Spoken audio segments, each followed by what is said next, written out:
So welcome रचित and very very congratulation. ठीक है, आई थिंक आपकी AIR 50 बनाई है।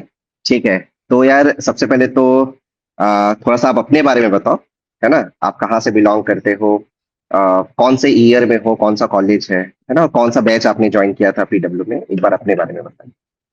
Myself Rachit Kativa and I belong to Jaipur, Rajasthan. I have completed my graduation in mechanical engineering from IIT Mandi in 2022. After that, I started preparing for GATE and PSC exams and I opted for the Parakram batch, Parakram that is GATE and PSU batch. And I okay was the lectures of Swadesh Singh sir, especially Ramanand okay sir and Vinod sir. So okay that helped me a lot in clearing my okay. basics. अच्छा, तो जैसे अभी आगे तो पूरा focus आपका PSU पे ही होगा। अभी तो NPCIL और बात पे ही है। अभी अच्छा पूरा फोकस है, तो बार के लिए तो कॉल आ जाएगा आपको इस टाइम के बेसिस यस पे। सर। Yes sir. ठीक है, तो एक चीज और मैं पूछना चाहूंगा कि आप जैसे 2022 पास आउट हो, राइट? Yes sir.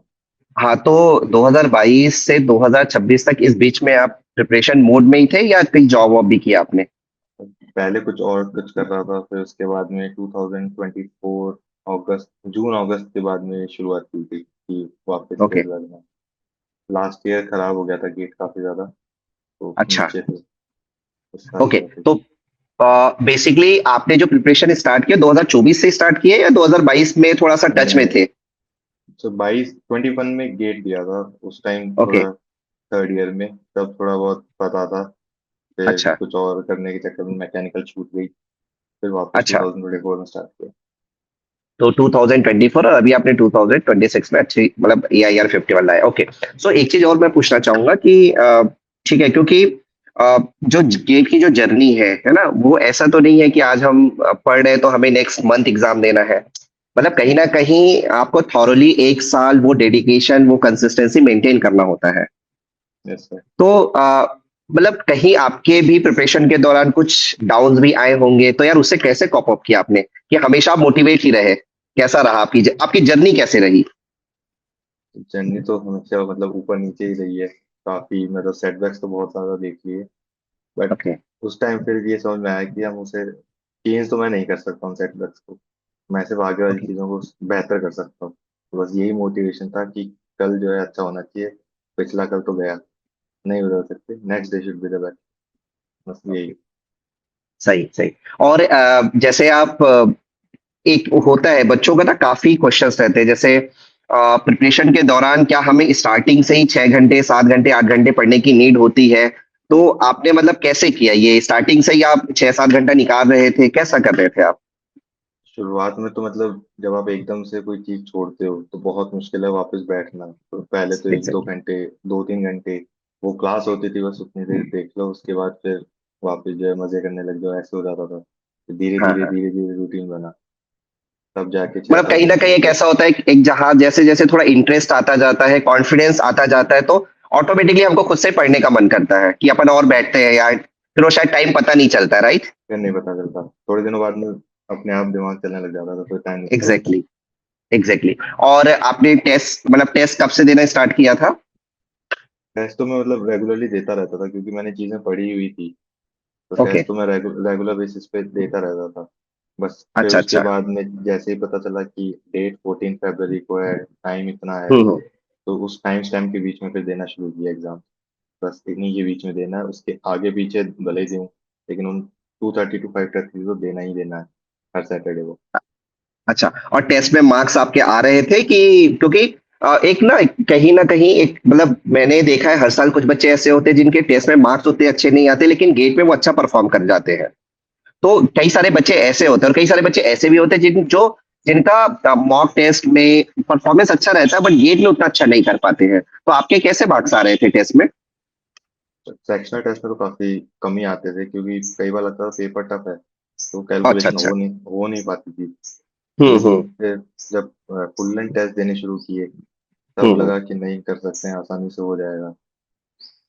जी। अच्छा, तो जब आपके मार्क्स कम आ रहे थे तो कभी कुछ सेल्फ डाउट नहीं हुआ कि यार हो पाएगा? मतलब एक सेल्फ डाउट नहीं आया आपके? तो जेई में एक चीज सीखी थी मैंने मतलब उस टाइम मेंटर्स कहते थे कि तुम्हें क्या लगता है कितना परसेंट आने के लिए तुम्हें टॉप 5 IIT चाहिए? तो कहते थे, हम्म। बोले कि 90%, बोले नहीं फिर 40% चाहिए, बाकी 60 एग्जैक्टली। नहीं नहीं भी आता तो भी चलेगा। तो यहाँ पे भी यही था कि 65 में से अगर 60 भी आते हैं तो भी चलेगा, 5 नहीं गुड बने यार, गुड। कोई दिक्कत नहीं है। हाँ। ये था। ये मतलब ये आई थिंक सो ये चीजें सीखनी चाहिए, क्योंकि हमेशा हम बच्चों को यही बोलते हैं कि जब आप टेस्ट दे रहे हो और अगर आपके मार्क्स कम आ रहे हैं तो एक एनालिसिस वाला पार्ट बड़ा इंपॉर्टेंट हो जाता है कि कहाँ पे क्या कमी रह गई, थोड़ा सा एनालाइज करिए, है ना। कुछ क्वेश्चंस में अगर नहीं बने तो क्यों नहीं बने, कॉन्सेप्चुअली कुछ मिस्टेक हुआ है क्या, कुछ सिली मिस्टेक्स हुआ है क्या। तो वो बहुत अच्छी चीज आपने बोली कि एनालिसिस करना जरूरी होता है। करना जरूरी है, काफी जरूरी बिल्कुल है सर। बिल्कुल। बिल्कुल। और शॉर्ट नोट्स आपने प्रॉपरली बनाए थे, कैसा किया था ये सारी चीजें आपने? शॉर्ट नोट्स में ये है कि मतलब मैंने तो नहीं बनाया, मेरा ये था कि अच्छा। भाई जो नोट्स सर ने प्रोवाइड कर रखे हैं उसी हम्म। में कुछ फॉर्मूलाज या फिर कुछ होते थे जो लाइन में भूल जा रहा हूँ, तो मैं उसी अच्छा को अच्छा। हाईलाइट कर देता था थर्ड या फोर्थ टाइम में बस, और वही चीज पढ़ता था मैं। और अच्छा सॉल्विंग अच्छा। करते टाइम फॉर्मूले याद हो ही गए थे दिमाग के अंदर, अच्छा जरूरत नहीं अच्छा पड़ी अच्छा। कभी। अच्छा अच्छा, ग्रेट। और आप जो क्लासेस जो है वो लाइव देखते थे या रिकॉर्डेड देखते थे, कैसे करते थे आप? सर रिकॉर्डेड, लाइव तो मेरी काफी छूट गई थी, मैं पीछे हो गया था एकदम। तो फिर मैंने, अच्छा। क्योंकि मैं ऐसा था, मेरा जो फ्रेंड है वो PW में ही है, जॉब करता है। ओके तो ओके ओके। उसकी आईडी से कई बार ये होता था कि उसकी मीटिंग है तो मेरे से यहाँ लॉग आउट हो जाता था, तो अच्छा मुझे अच्छा। वेट करना पड़ता था। उस चक्कर में अच्छा थोड़ा अच्छा। लैग रह गया। मतलब कहीं ना कहीं एक बैकलॉग कुछ रह गया था। बैकलॉग तो नहीं, मतलब कवर तो मैंने पूरा किया था, बट हाँ थोड़ी नहीं लाइव। नहीं, अच्छा, मतलब रिकॉर्डेड फॉर्म में ज्यादा किया, हाँ, लाइव आप कम नहीं किया। लाइव कम मतलब आपने कम। रेगुलरिटी मेंटेन की, बट वही होता है ना कि आप लाइव अटेंड करके आप उसको रिकॉर्डेड देख रहे थे। रिकॉर्डेड देख रहे थे। हाँ हाँ, मतलब वैसे भी काफी सारे बच्चे ऐसे हैं तो रिकॉर्डेड देखते हैं, मतलब लाइव जनरली वो आ नहीं पाते कुछ ना कुछ रीजंस के कारण से। Yes sir. ओके। सो यार रचित, एक चीज और मैं आपसे मतलब पूछना चाहूंगा स्पेशली कि जो बच्चे इस साल जो अपीयर हो रहे होंगे, जो 2027 देंगे, गेट 2028 देंगे, अगर आपको कोई सजेशन उनको देना होगा एज अ सीनियर, बिकॉज आपने काफी अच्छा किया। आपके मार्क्स कितने आए थे, मार्क्स कितने हैं आपके? 68.33। 68.33। ओके। सो आपके मार्क्स भी काफी अच्छे हैं क्योंकि इस बार का पेपर टफ था, है ना। ऑल ईयर रहेंगे, आपकी 51 आई है। तो जो अपने जूनियर्स होंगे जो इस बार गेट देंगे या 2028 में जो गेट देंगे, उनको आप अपनी साइड से क्या मैसेज देना चाहोगे? सर एक ही है कि आसपास ध्यान देने से बढ़िया है खुद पे फोकस रखो। और 65 क्वेश्चंस है, ट्राई टू मेंटेन कि 90% से भी हो जाएंगे तो भी टॉप 10 में आ जाओगे। बस सबके पीछे नहीं भागना है, एक चीज के पीछे भागो। ज्यादा ज्यादा इधर से उधर, उधर से इधर मत करो, डिफरेंट सोर्सेज नहीं, एक सोर्स बार बार बस। बस यही यही वही आपको रखना है यही है। है ना। और मोटिवेशन यही यही है ना। मोटिवेशन भी यही है क्यों? सर। हाँ, क्योंकि टेम्पररी मोड, क्योंकि हमेशा क्या रहता है क्लास में जब हम लोग लेते हैं तो बच्चे लोगों का ये कमेंट होता है, सर मोटिवेट कर दो, मोटिवेट कर दो। मुझे नहीं लगता जो बातें आपने बोली है उससे बड़ा मोटिवेशन कुछ हो सकता है। मोटिवेशन मतलब यही है, टेम्पररी लगता है, 2 दिन बाद है ना फिर वो फेड होने लग जाता है कि अब तो क्या है, तो हो ही जाएगा। वो अंदर से ऐसा अंदर रहता है, ओवर कॉन्फिडेंस हो जाता है, फिर वो नुकसान भी है। एग्जैक्टली एग्जैक्टली, राइट, बिल्कुल सही।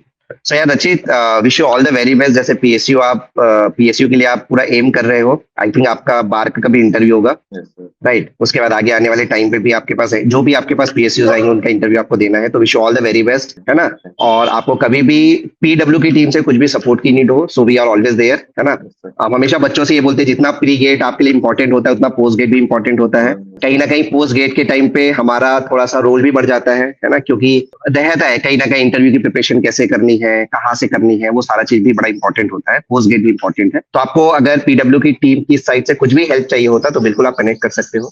सारे टीचर के कांटेक्ट में आप हो ही टेलीग्राम के थ्रू। Yes sir. हाँ, तो कभी भी आपको कोई भी नीड लगे तो आप बिल्कुल कनेक्ट करिएगा, जरूर सर। है ना। So wish you all the very best. Thank you sir.